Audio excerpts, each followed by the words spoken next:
कलयुग की भविष्यवाणी। 1। कलयुग का वर्णन करते हुए श्री कृष्ण कहते हैं कि कलयुग में ऐसे लोगों का राज्य होगा जो दोनों ओर से शोषण करेंगे, बोलेंगे कुछ और करेंगे कुछ, मन में कुछ और कर्म में कुछ। ऐसे ही लोगों का राज्य होगा। इसी प्रकार कलयुग में ऐसे लोग रहेंगे जो बड़े ज्ञानी और ध्यानी कहलाएंगे। वे ज्ञान की चर्चा तो करेंगे लेकिन उनके आचरण राक्षसी होंगे।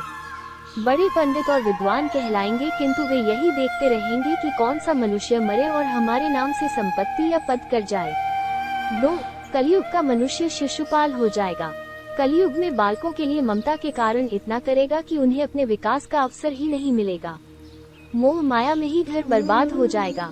किसी का बेटा घर छोड़कर साधु बनेगा तो हजारों व्यक्ति दर्शन करेंगे, किंतु यदि अपना बेटा साधु बनता होगा तो रोएंगे कि मेरे बेटे का क्या होगा। इतनी सारी ममता होगी कि उसे मोह माया और परिवार में ही बांध कर रखेगी और उसका जीवन वही खत्म हो जाएगा। अंत में बेचारा अनाथ होकर मरेगा। 3। कलयुग में धनाढ्य लोग लड़के लड़की के विवाह में, मकान के उत्सव में, छोटे बड़े उत्सवों में तो लाखों रुपए खर्च कर देंगे, परंतु पड़ोस में ही यदि कोई भूखा प्यासा होगा तो यह नहीं देखेंगे कि उसका पेट भरा है या नहीं। उनका अपना ही सगा भूख से मर जाएगा और वे देखते रहेंगे। दूसरी ओर मौज, मदिरा, मांस भक्षण, सुंदरता और व्यसन में पैसे उड़ा देंगे, किंतु किसी के 2 आंसू पोंछने में उनकी रुचि न होगी। 4। कलयुग में मानव का मन नीचे गिरेगा, उसका जीवन पतित होगा। ये पतित जीवन धन की शिलाओं से नहीं रुकेगा, न ही सत्ता के वृक्षों से रुकेगा, किंतु हरि नाम के एक छोटे से पौधे से, हरि कीर्तन के एक छोटे से पौधे से मनुष्य जीवन का पतन होना रुक जाएगा। कलयुग का वर्णन पुराणों में। 1। पुराणों में लिखा है कि जो व्यक्ति, संगठन या समाज वेद विरुद्ध आचरण कर भारत की धार्मिक और सांस्कृतिक एकता को खंडित करेगा, उसका आने वाले समय में समूल नाश हो जाएगा।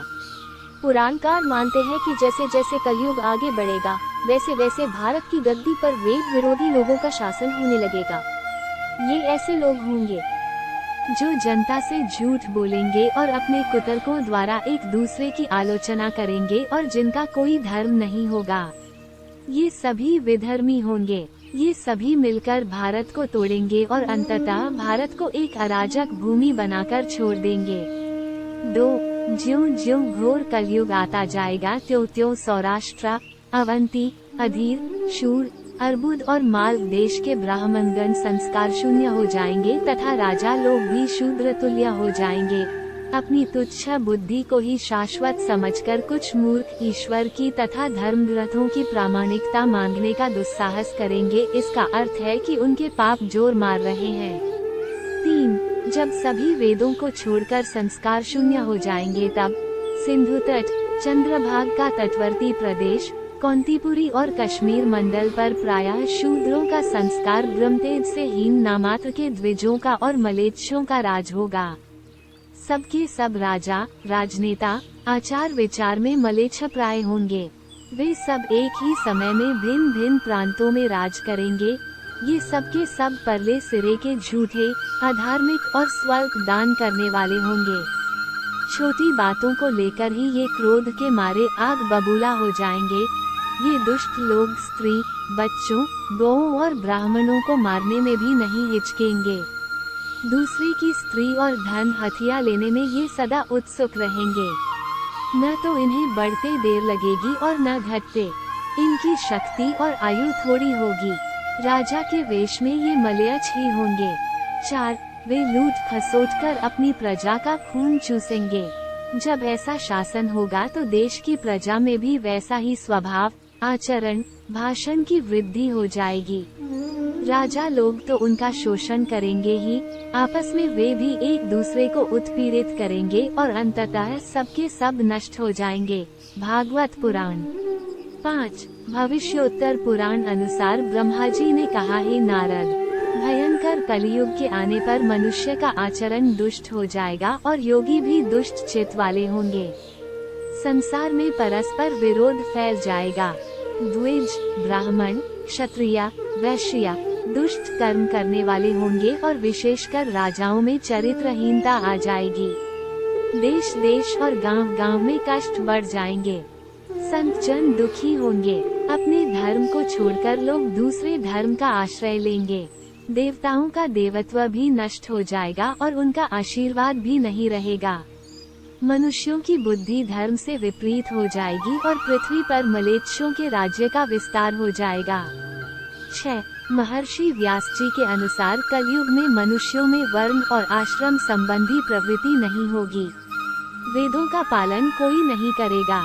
कलयुग में विवाह को धर्म नहीं माना जाएगा। शिष्य गुरु के अधीन नहीं रहेंगे। पुत्र भी अपने धर्म का पालन नहीं करेंगे। कोई किसी कुल में पैदा ही क्यों न हुआ, जो बलवान होगा वही कलयुग में सबका स्वामी होगा। सभी वर्णों के लोग कन्या बेचकर निर्वाह करेंगे। कलयुग में जो भी किसी का वचन होगा वही शास्त्र माना जाएगा। 7. कलयुग में थोड़े से धन से मनुष्यों में बड़ा घमंड होगा। स्त्रियों को अपने केशों पर ही रूपवती होने का गर्व होगा। कलयुग में स्त्रियां धनहीन पति को त्याग देंगी। उस समय धनवान पुरुष ही स्त्रियों का स्वामी होगा। जो अधिक देगा उसे ही मनुष्य अपना स्वामी मानेंगे। उस समय लोग प्रभुता के ही कारण संबंध रखेंगे। 8. द्रव्यराशि घर बनाने में ही समाप्त हो जाएगी। इससे दान पुण्य के काम नहीं होंगे और बुद्धि धन के संग्रह में ही लगी रहेगी। सारा धन उपभोग में ही समाप्त हो जाएगा। कलयुग की स्त्रियां अपनी इच्छा के अनुसार आचरण करेगी। हाव भाव विलास में ही उनका मन लगा रहेगा। अन्याय से धन पैदा करने वाले पुरुषों में उनकी आसक्ति होगी। कलयुग में सब लोग सदा सबके लिए समानता का दावा करेंगे। 9. कलयुग की प्रजा बाढ़ और सूखे के भय से व्याकुल रहेगी। सबके नेत्र आकाश की ओर लगे रहेंगे। वर्षा न होने से मनुष्य तपस्वी लोगों की तरह फल मूल व पत्ते खाकर और कितने ही आत्मघात कर लेंगे।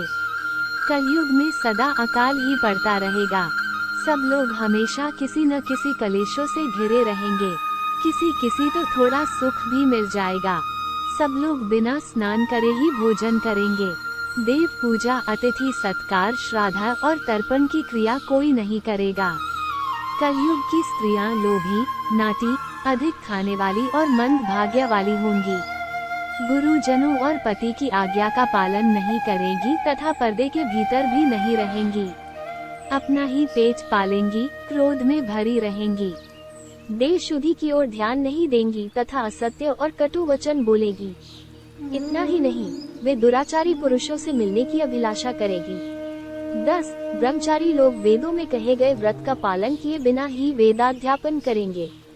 गृहस्थ पुरुष न तो हवन करेंगे न ही सत्पात्र को उचित दान देंगे। वनों में रहने वाले वन के कंद मूल आदि से निर्वाह न करके ग्रामीण आहार का संग्रह करेंगे और सन्यासी भी मित्र आदि के स्नेह बंधन में बंधे रहेंगे।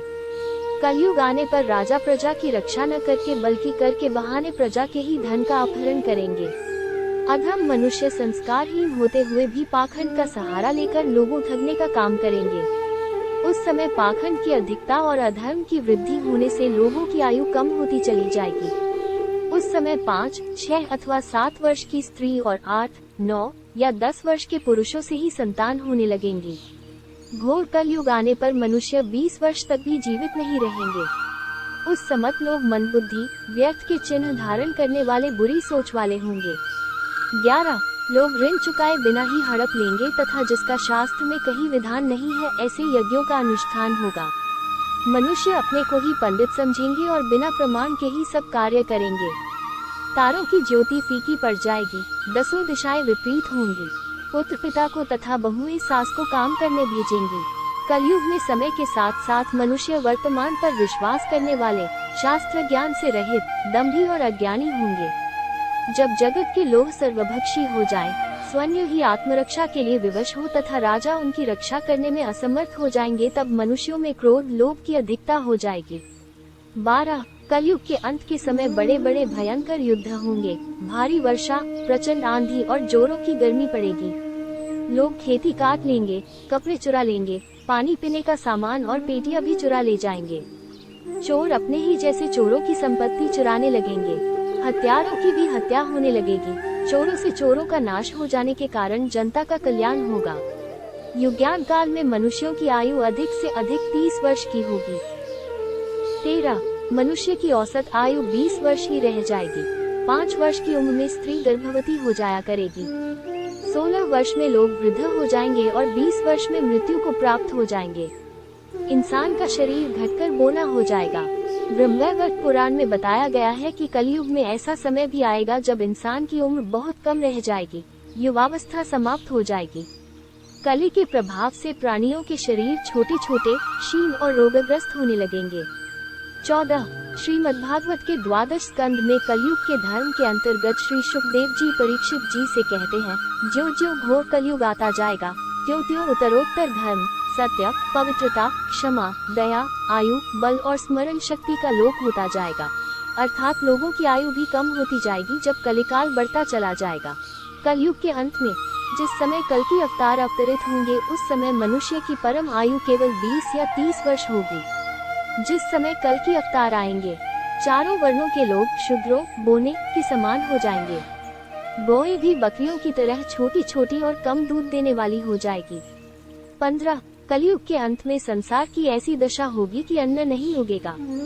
लोग मछली मांस ही खाएंगे और भेड़ व बकरियों का दूध पिएंगे। गाय तो दिखना भी बंद हो जाएगी, होगी तो वो बकरी समान होगी। एक समय ऐसा आएगा जब जमीन से अन्न उपजना बंद हो जाएगा, पेड़ों पर फल नहीं लगेंगे। धीरे धीरे ये सारी चीजें विलुप्त हो जाएंगी। गाय दूध देना बंद कर देगी। 16 स्त्रियां कठोर स्वभाव वाली व कड़वा बोलने वाली होंगी। वे पति की आज्ञा नहीं मानेंगी। जिसके पास धन होगा उसी के पास स्त्रियां रहेगी। मनुष्यों का स्वभाव गधों जैसा दुस्सह, केवल गृहस्थी का भार ढोने वाला रह जाएगा। लोग विषयी हो जाएंगे, धर्म कर्म का लोप हो जाएगा। मनुष्य जप रहित नास्तिक व चोर हो जाएंगे। सभी एक दूसरे को लूटने में रहेंगे। कलयुग में समाज हिंसक हो जाएगा। जो लोग बलवान होंगे उनका ही राज चलेगा। मानवता नष्ट हो जाएगी, रिश्ते खत्म हो जाएंगे। एक भाई दूसरे भाई का ही शत्रु हो जाएगा। जुआ, शराब, परस्त्रीगमन और हिंसा ही धर्म होगा।